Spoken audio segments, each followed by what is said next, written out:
오늘 우리에게 주신 하나님의 말씀 시편 88편의 말씀입니다. 시편 88편 1절에서 18절까지 말씀입니다.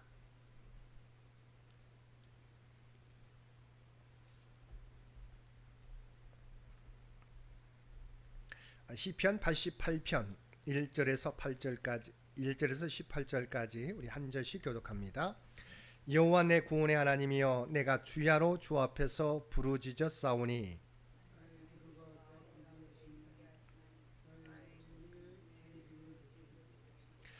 물은 나의 영혼에는 재난이 가득하며 나의 생명은 수월에 가까워 싸우니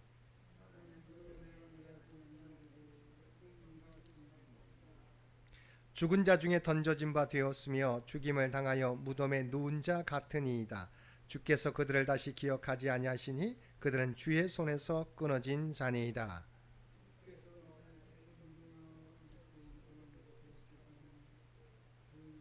주의 노가 나를 심히 누르시고 주의 모든 파도가 나를 괴롭게 하셨나이다.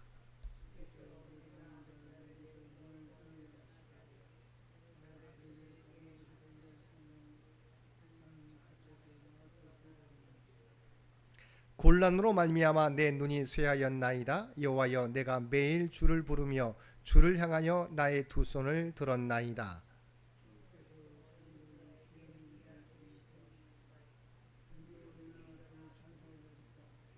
주의 인자하심을 무덤에서 주의 성실하심을 멸망 중에서 선포할 수 있으리까?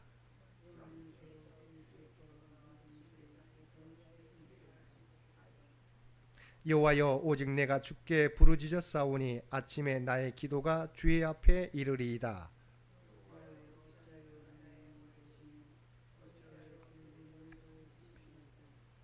내가 어릴 적부터 고난을 당하여 죽게 되어 싸우며 주께서 두렵게 하실 때 당황하였나이다.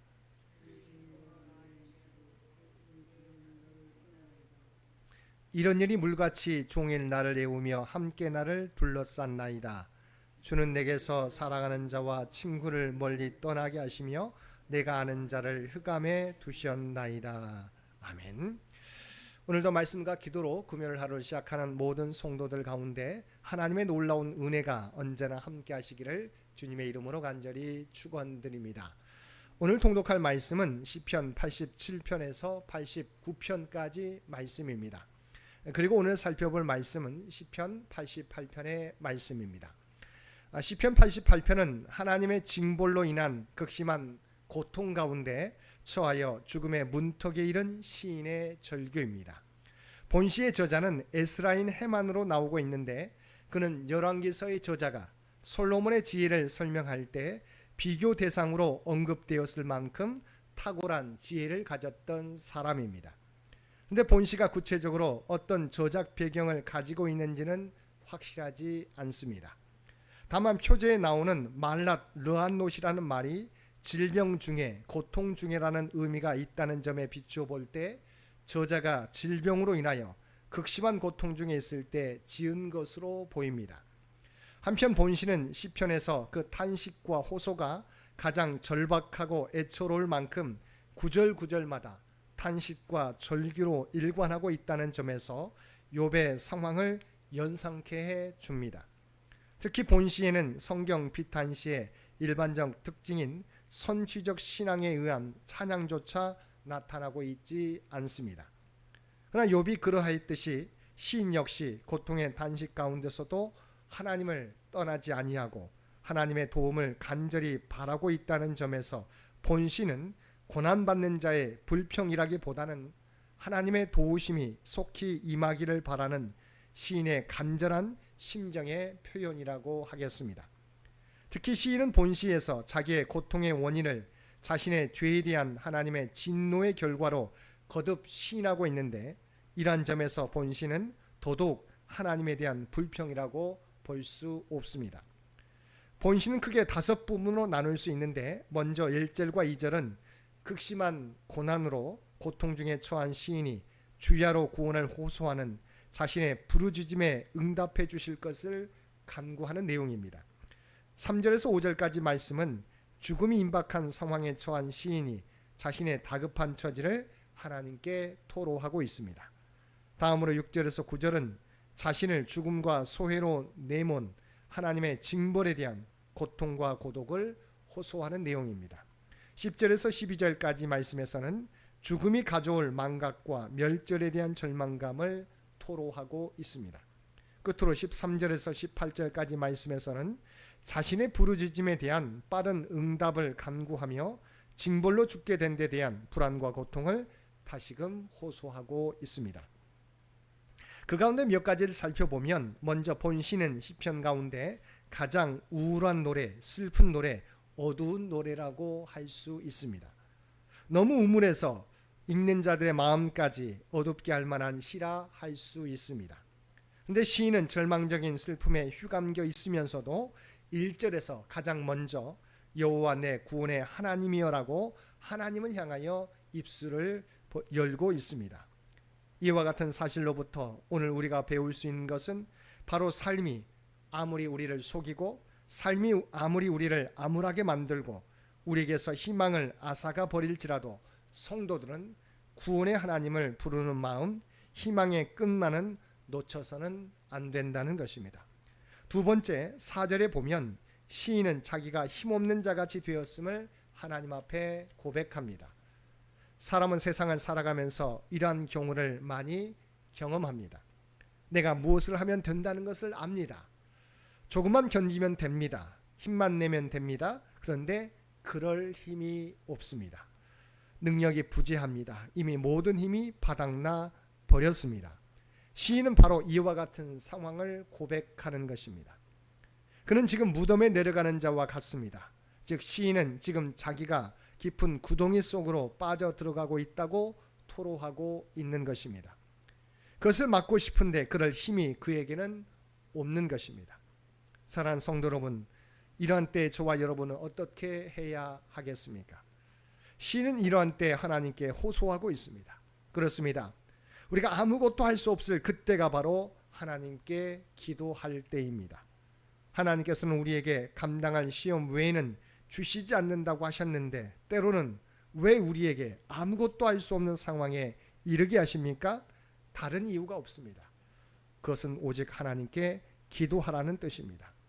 하나님께서 우리에게 힘을 주시지 않고 철저히 무능력을 경험하게 하시는 것은 그렇게 힘을 빼고 호적거리지 말고 고요히 하나님만을 기다리는 데 구원이 있다는 것을 알리시기 위해서입니다. 세 번째, 18절에서 시인은 어둠을 강조함으로써 시를 마무리합니다. 여기서 내가 아는 자를 흑암에 두셨나이다라고 하는 말씀은 1차적으로 내가 아는 사람들을 어둠 속으로 거두어 가셨다라는 의미이며, 더 나아가 하나님께서 모든 친구들을 다 거두어 가셔서 자신에게 남아있는 것은 어둠밖에 남지 않았다는 의미입니다. 즉 자기를 도와줄 수 있다거나 혹은 소망을 걸어볼 수 있는 모든 것은 사라지고 어둠만이 덩그러니 남아있는 모습을 시적으로 표현한 것입니다. 이렇듯 본시는 탄식으로 끝나고 있습니다. 따라서 시 자체로만 보면 음울하기 그지없습니다. 시편 가운데 이러한 시는 더 이상 없습니다. 아무리 비탄이 흘러넘치는 시라도 마지막은 찬양으로 마무리됩니다. 그런데 본시만큼은 탄식으로 끝나고 있는 것입니다. 그래야 우리는 어떻게 이러한 시가 성경에 기록될 수 있나 의문을 가질 정도입니다. 하지만 이러한 시는 우리에게 하나의 역설을 제공하고 있다는 면에서 매우 중요합니다. 마태복음 4장 16절에서 마태는 이 말씀을 흑암에 앉은 백성이 큰 빛을 보았고 사망의 땅과 그늘에 앉은 자들에게 빛이 빛이었도다라고 인용했습니다. 이사야 9장 1절과 2절 말씀에서도 이들이 어둠 가운데 앉게 된 것은 전적으로 하나님의 역사였습니다. 본시에서 시인을 어둠 가운데 두신 분이 하나님이시듯이 옛적 스불론과 납달리 지파의 땅을 어둠 가운데 수치와 모멸 가운데 두신 건 역시 하나님이셨습니다. 그런데 마태에 따르면 하나님이 그렇게 하신 데에는 두 가지 이유가 있다는 것입니다. 하나는 그들에게 빛을 비춰주시기 위해서입니다. 즉 어둠 속에 버려두고 슬피 울며 이를 갈도록 하기 위해서가 아니라는 말씀입니다. 우리 인생의 모든 빛이 꺼지고 어둠만이 우리를 휘감는 것은 하나님께서 우리를 향해서 은혜의 조명을 비추시기 위해서입니다.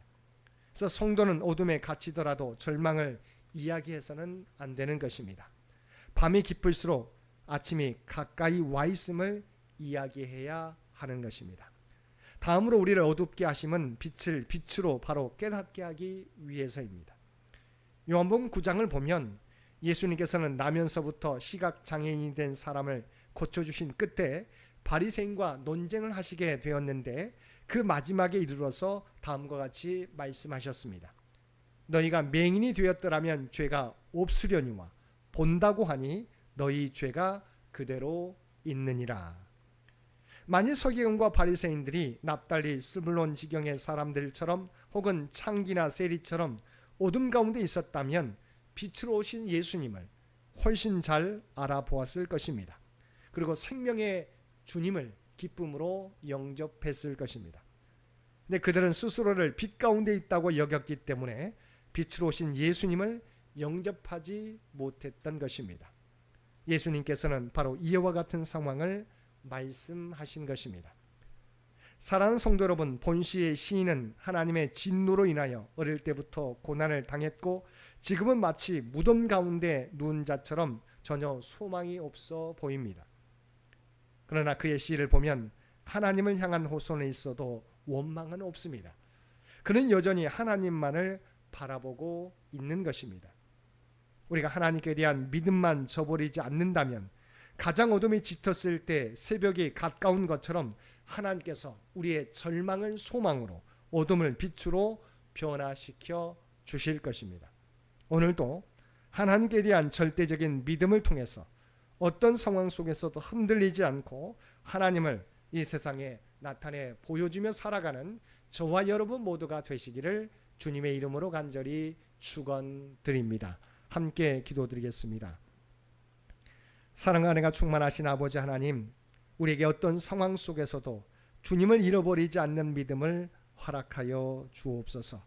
도저히 벗어날 것 같지 않은 상황 속에서도 하나님께서는 우리와 항상 함께 하시고 우리를 인도하고 계시는 줄 믿습니다. 이 믿음으로 모든 고난과 역경을 그리고 절망과 낙심을 이겨내는 우리 모두가 되게 하여 주옵소서. 오늘도 이 나라와 이 민족을 기억하여 주시고 오직 하나님의 뜻 가운데 통치하시고 인도하여 주시기를 원합니다. 교회 창립 100주년을 준비하며 나아가는 창현재단을 기억하여 주시고 오직 하나님의 뜻이 무엇인지를 생각하며 그 길을 준비하게 하여 주옵소서. 다음 선교 100년을 준비하는데 부족함이 없도록 하나님의 능력을 우리 모두에게 부어 주옵소서.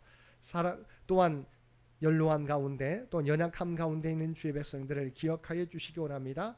육신의 연약함 가운데 있지만 하나님을 향한 믿음은 그들이 약해지지 않게 되길 원합니다. 오늘 본문의 시인처럼 어떤 상황 속에서도 하나님을 향하여 계속 주님을 바라볼 수 있는 귀한 믿음을 허락하여 주옵소서. 또 하나님께 간구하는 모든 자에게 하나님의 놀라운 치유와 회복의 역사를, 마음의 평안을 허락하여 주시옵소서. 사랑하는 자녀 손들을 위해 기도드립니다. 어두워져가는 세상 가운데 그들의 믿음이 약해지지 않게 되기 원합니다. 더욱더 하나님과 동행하며 살아가는 그들 모두가 되게 하여 주옵소서. 또한 그들 앞에 놓여있는 시험을 준비하는 사랑하는 자녀들도 있습니다. 하나님의 지혜와 능력을 부어주시어서 그들의 노력이 헛되지 않도록 하나님의 영광을 드러내는 귀한 자녀들 모두 되도록 하나님의 지혜와 능력을 그들 모두에게 부어주옵소서. 오늘도 우리에게 복된 하루를 허락해 주신 것 진심으로 감사합니다. 날마다 주님과 동행하는 우리 모두가 되게 하여 주옵소서. 세상 가운데 살아가지만 우리가 하나님의 구원받은 백성, 구별된 백성이라고 하는 정체성을 가지고 살아가게 하여 주옵소서. 어느 곳에 있든지 어느 상황 가운데 처하더라도 그리스도의 아름다운 향기와 선한 영향력을 나타내며 살아가는 우리 모두가 되게 하여 주옵소서. 이 모든 간구 우리를 구원하여 주신 예수님의 이름으로 간절히 기도드리옵나이다. 아멘. 여러분